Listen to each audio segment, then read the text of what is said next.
down the basement, lock the cellar door, and baby, talk bloody to me.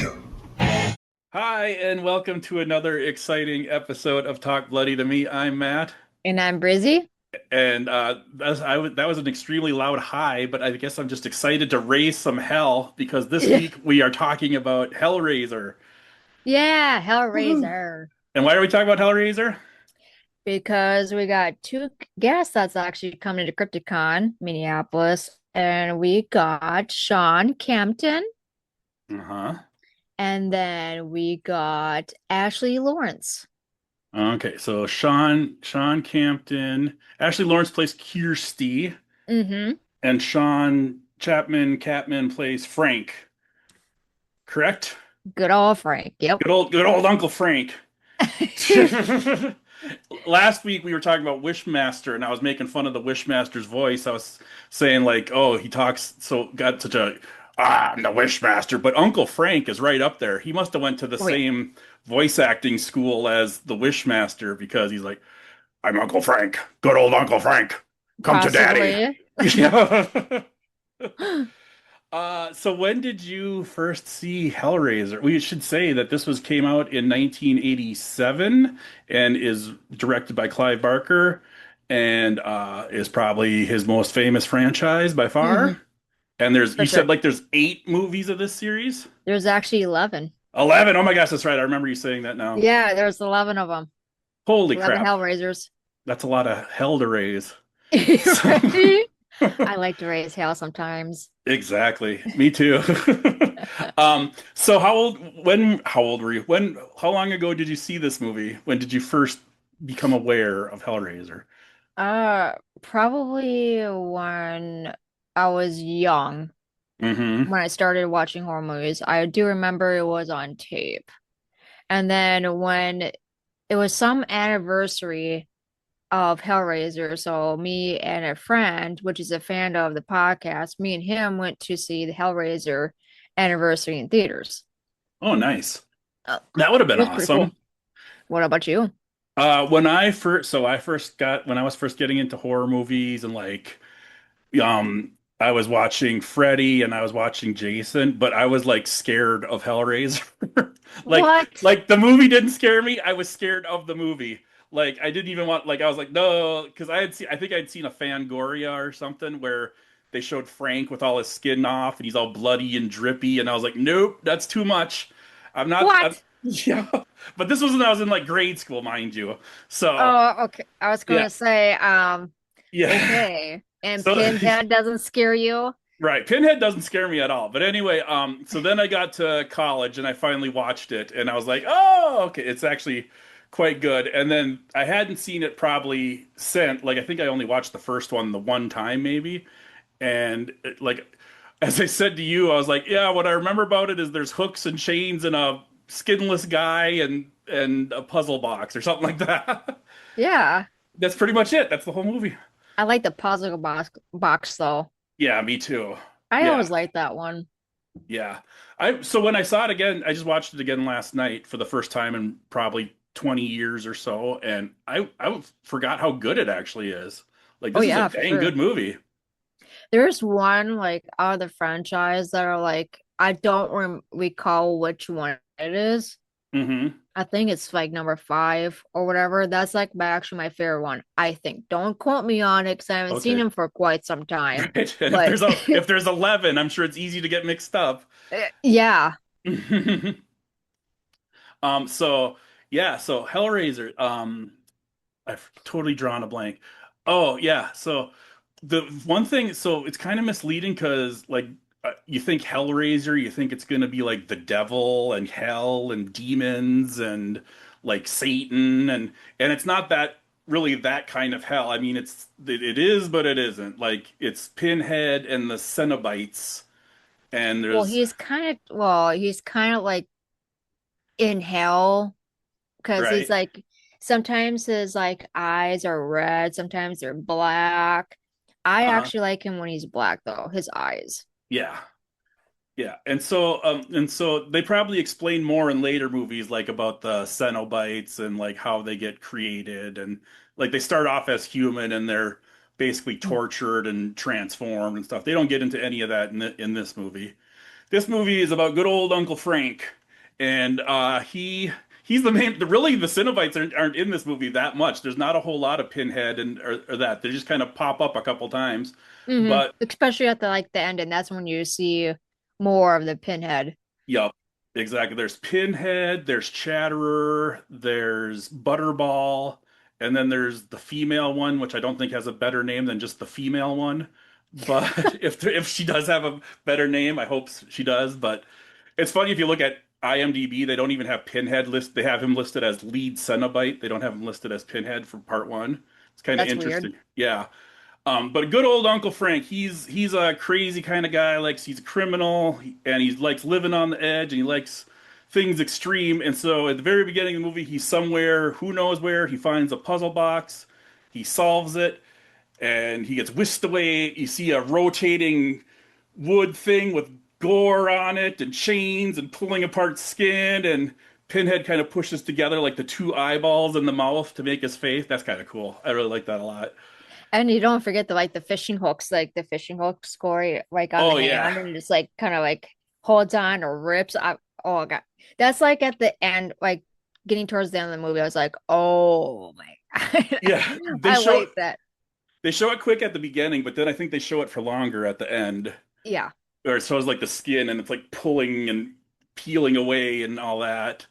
Yeah. that's my jam. Yep. And then there's a lot of really good practical effects in this movie. Like last week we were talking about Wishmaster and how there was some really good practical effects and then a lot of really crappy CGI. This movie just has the really good practical effects and no CGI. Hmm. And it's It kind of makes a cool. huge difference. It really does.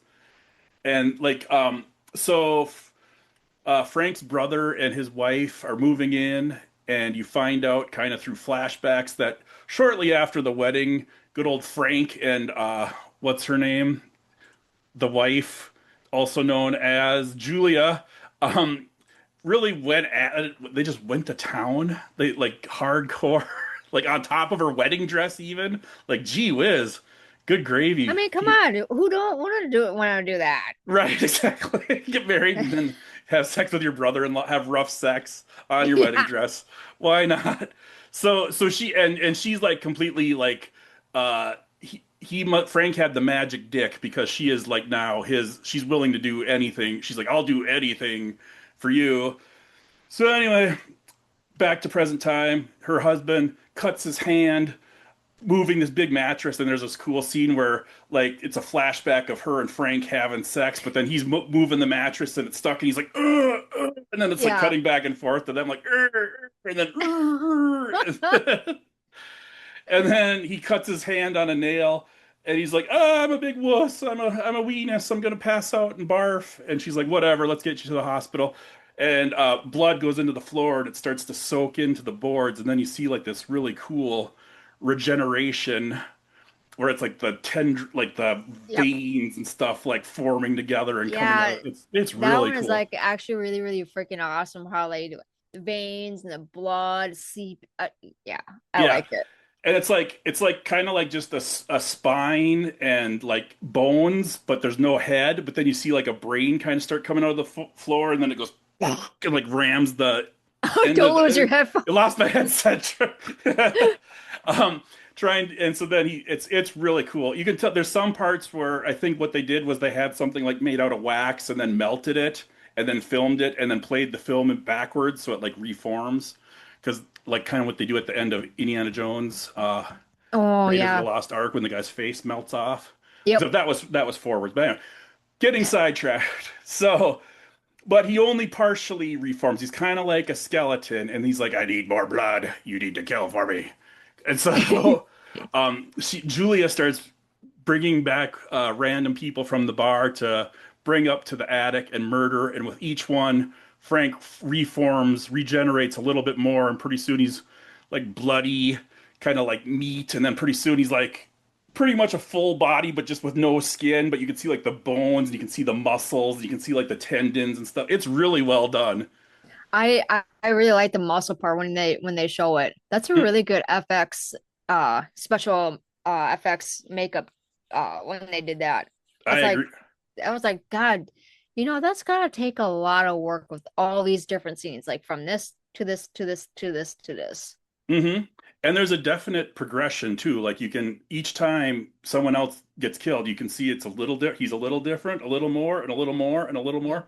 And each every time I'm like, okay, well this one has got to be the one that makes him all the way back to normal. Nope, not quite. He's still a little gory looking. And then pretty soon after a while, he starts putting on like clothes, and he's got like a white shirt, but it's just all bloody because he's has no skin. So Hmm. it's like that's cool and gross at the same time. Um, so, anyways, what other things do you like about this movie, Breezy? See, I like it. It's Mm, just this one is just not my, I know probably people are going to hate me. It's just I not really as hooked on this one. Maybe it's right, because of Pinhead is not involved as much. If he right. was involved, like maybe, okay, the beginning, okay, that's to be expected, but like from middle to like on at the end, Yeah, which they don't show that. They show more Pinhead like towards like the end. So yeah, if I had like a little bit more Pinhead, then maybe I will enjoy it a little bit better. yeah. I totally see that because, like I said earlier, like Pinhead's barely in the like they pop up right away at the beginning, and then later on, Kirsty, the daughter, solves the puzzle box. Well, she doesn't really solve the puzzle box. She just sort of touches it and it sort of solves itself. And then they appear and they're like, "You solved the puzzle box." It's like, bitch, that's cheating. She didn't solve nothing. She just touched it. It solved itself.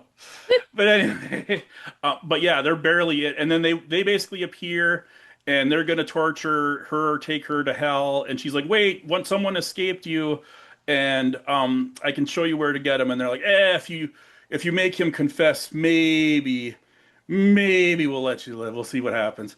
And so then they go through the whole. That's kind of the last third, act three of Mhm. the movie, is she's basically fighting Frank, who then ultimately lets it slip that he did in fact escape, and then Pinhead and the rest appear for the climactic finish of the movie.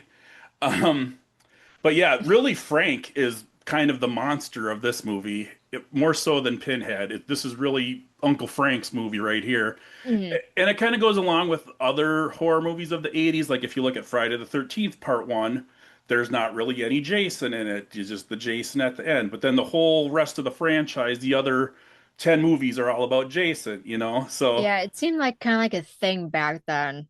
yeah, they make a movie and then people like it and then but they really like the one character, the one thing about the movie or whatever, and then they just take that and roll with it. And there was Well, another. besides Halloween Yeah, Halloween is how yeah, Michael Myers, except for and Texas they Chainsaw.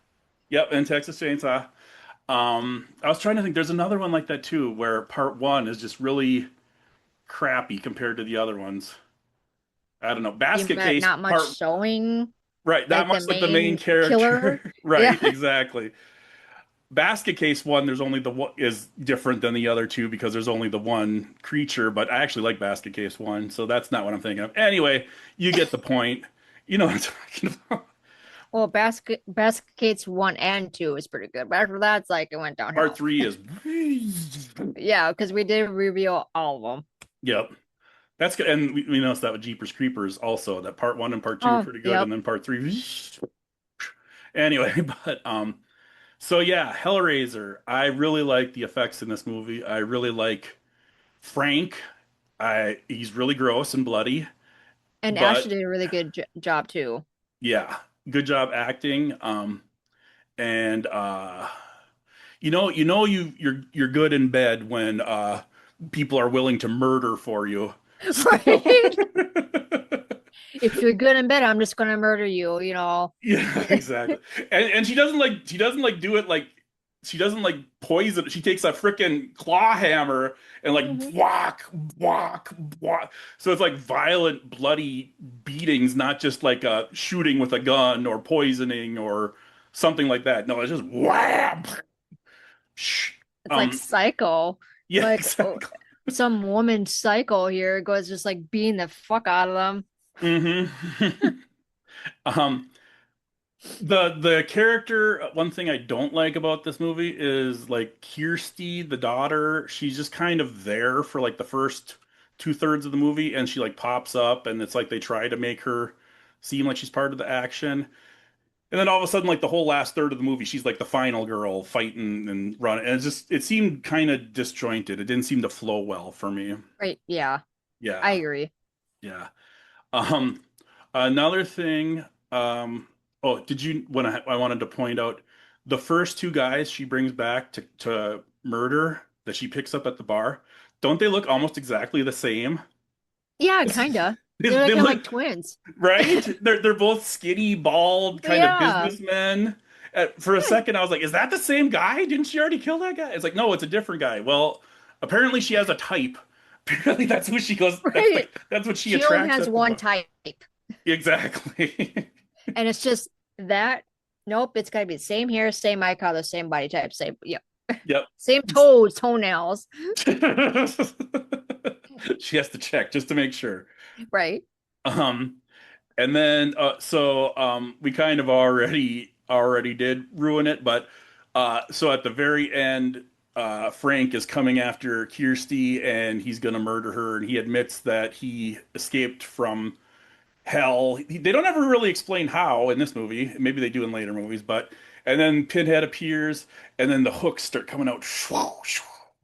Yeah, I love that scene. Yeah. And then the one part that stuck clearly in my mind for 20 some years from the first time I saw it that I could clearly remember is when he's got the hooks in his face and it's like his skin is pulled like this. And he goes, Jesus wept. And then black. Yeah, That's awesome. So that's really what more I think that's it. I think that's all I have to say about that. same. What would you Exactly. rate it? Um, I I'm actually gonna rate it pretty high.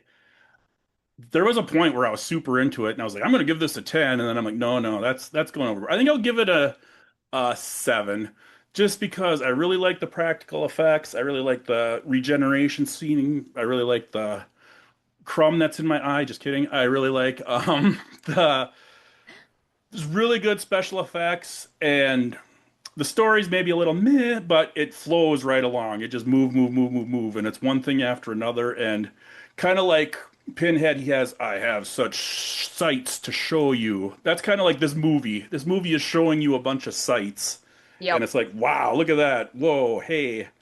And And so, it's just like, like when you pick up like the puzzle piece box, you never know what you're going to get. So it's like a different type of scenes, different types of killings. That's what I mhm, like. right. Oh, we completely forgot when she first opens like how do they even like they like rub their finger around and then like part of it'll lift up and then they'll kind of push it back down I, and then bel like another star like part comes up and spins and then goes back yeah, down. I believe so. But the I first time think. she opens it, it's like a long hallway and she's kind of walking and all of a sudden there's this thing. How would you even describe that thing? I don't know. It's got like its face on the bottom, but then almost like a scorpion like tail, but then it's just all flesh, like a big fleshy blob, but then with like a face on the bottom and like little arms or legs or flippers or something. Hmm. And it's kind of triangular. So if you see this like I'm just gonna give this example, probably at CryptoCon. So if you see this like the actual real deal box, like this puzzle piece box, Hmm. would you open it? No, I'm too scared of it. What? I would, because I would be curious. Right? Exactly. That's how they get you. Curiosity killed the cat. So I'm like, oh, I want to see if Pennant's gonna show up or give me some goodies or what's the puzzle piece. So You're like, I bring it would. on, Pinhead. I can take it. Come I on. would. Let's see what you got. I probably would But too, honestly. I'm a curious bastard, and I tend to fiddle around with crap that I'm not. I'd be the guy that solves it by accident and be like, no. As I right, get. you would. Yeah. I will probably rate this probably like I want to say like uh it's kind of hard. I'm between a 7 and 8. Yeah, I'm that's what right I in the was middle of too. that. That's exactly where I was. I almost said 8. Yeah, I'm kind of like in the middle, so I can't really choose, Right. which that's a first. Well, I can't. It's like I well, gotta be like at 7.5, all maybe. right, I think so because I was like thinking between 7 and 8 too, and I don't think we've ever done a half before, but I think this movie is it needs the 7.5. That's where Yeah. we're at because I honestly too I was like 8, no 7, 8, no, but yeah, Yeah, it was back and forth with me too. That's why I'm like maybe 7.5. yup. So that's it for Hellraiser 1. That's about all. There's a big fleshy traffic cone with a face on the bottom and flippers that comes running down the hallway at you. And there's other stuff. It really makes me want to watch the rest of them, to be honest with you. Oh, it gets better. Yeah, To me, anyways. some of the movies we watch, it's like, oh my gosh, we got to watch how many more? Like Leprechaun, it's like, oh my God, how many of these are there? We got to watch. But Hey, this, we're like almost done with them. Oh, well, actually not almost, but we're like just about halfway. So right, we're getting there. exactly. And every movie I see makes me like Phantasm better. I don't know why. Oh God, yeah. I mean, I don't really care for Phantasm. No, but I'm mostly kidding. But this movie kind of gave me kind of Phantasm vibes a little bit. Kind of maybe just Oh, the yeah. maybe I don't know. Are they both New World Pictures or something? When you see that New World Pictures logo, isn't that just beautiful? I wish that was still a thing. So many good horror movies. Anyway, Yeah, so many good horror movies off of that thing. yep, exactly. All right, so there you have it. Thanks for listening. Feel free to comment wherever you listen. You can send us suggestions, ideas, recommendations, criticisms, whatever, recipes. Um, Send us your favorite drink recipe. What's your favorite go-to Hellraiser cocktail? Put that in the chat, and we'll There try is it. actually Hellraiser cocktails, I'm actually. sure there is. There's pretty much cocktails Either for during everything. Halloween. Yep. And thanks for listening. Thank you.